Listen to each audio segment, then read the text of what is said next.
One of the things that Peter just raised that we haven't discussed is ballot secrecy.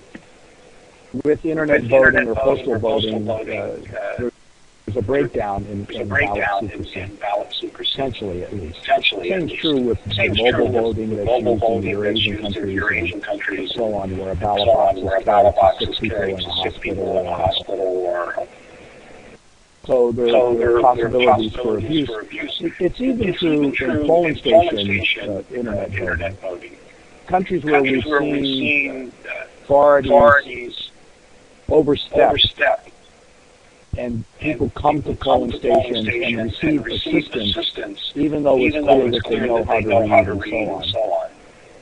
That can be a form of breaking down ballot secrecy, a form of fraudulent voting. It can take place with electronic voting as well. So the classic issues of fraud and manipulation do not go away. They simply take new forms. Have to be vigilant and come up with ways of addressing checks and balances and raising questions about what's the appropriate way to go. So I'll ask our friends at NAMFREL if they want to add something to this before we close out this webinar. From Albania wants to type in a question, so we're looking forward to receiving that as well before we close. Okay. We did consider internet voting to pilot test it in Singapore, where we have 140,000 Filipinos. But as Peter has pointed out, I think to establish first the confidence of the public that is essential. And not only that, you must not only have confidence in the system, but there has to be confidence also on the people running the elections. And here specifically the Election Commission in the Philippines. One reason I think why it did not push through was they simply, the Election Commission not only did not have a problem selling the idea of internet voting, they also had problems selling themselves that they can be credible to run the process. Number two, this is supposed to enhance participation or turnout. That's why you think of the different systems, no? But again, like we said, there has to be gradual introduction of these things. Once there is public confidence in it, then I think we can introduce more and more, what you might call it, facilitate voting on the part of the voters so that a turnout would be very, very good. On my final note, I would say that for the case of the Philippines, the value of, if we wait for the political players to decide whether, if we wait for the political players to decide, we will never get a system where Filipinos abroad will be able to vote and vote efficiently. Our reason for changing the system or the process is that we wanted no human intervention in the process, and we saw that modernization is the way. In the case of, as I have said, there is a political issue. To some, it is a political issue that Filipinos abroad, and there are between 4 and 5 million of them, perhaps qualified to vote. For these people to be able to cast their vote, they would essentially influence the power structure in my country.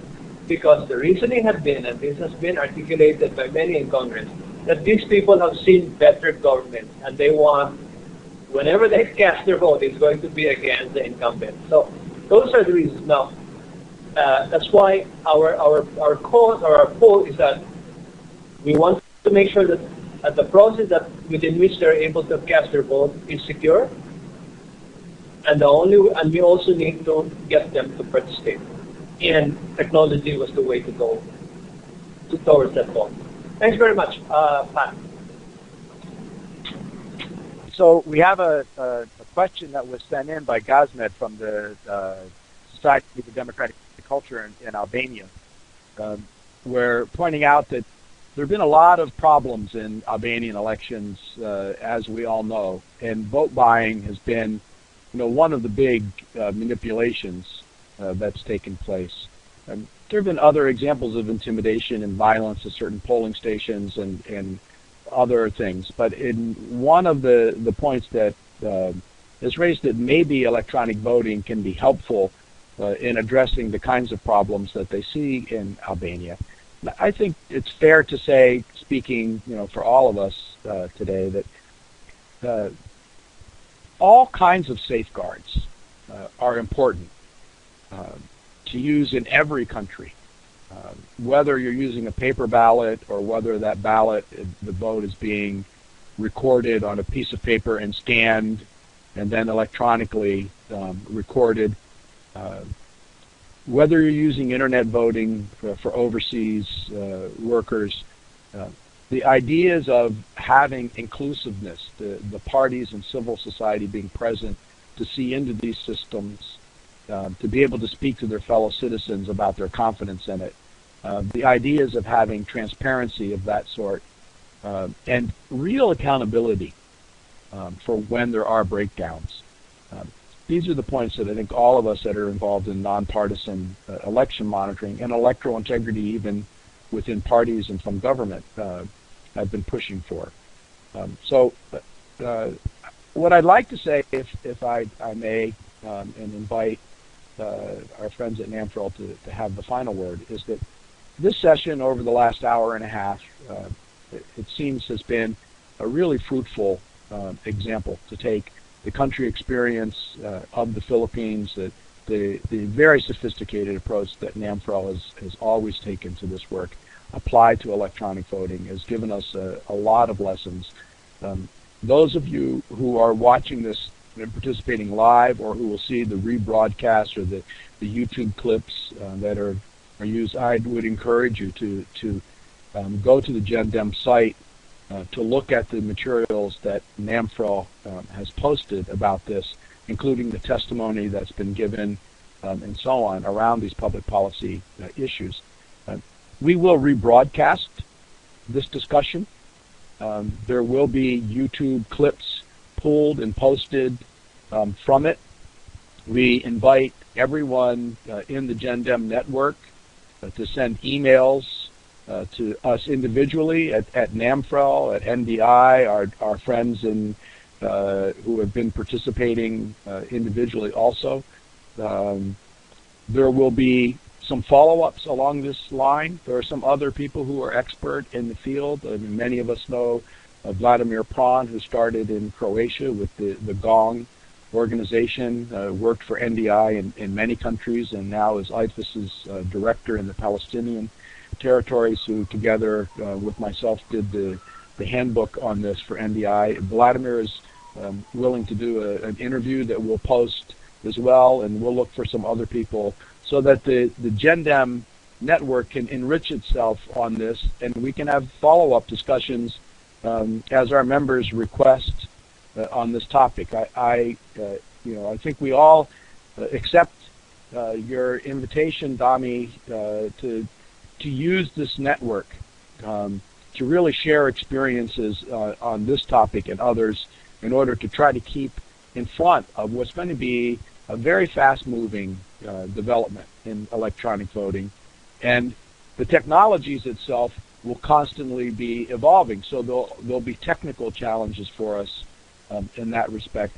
And then, my last word is there are other topics as well: voter registration audits, the role of violence in elections, how to monitor and mitigate, organizationally, fundraising issues and other things to explore, and how we can make use of this declaration of global principles for nonpartisan monitors to have an enriched conversation about that among ourselves. Are all topics that we'll explore through GNDEM using these webinars and other exchanges that take place. So for us at NDI, this is always a privilege, and for me personally, it's always a lot of fun to be together with our friends at NAMFREL and Eric and Telebird and Dami and those who have joined us, Gazmed and Peter and Dinu and others. So thanks very much.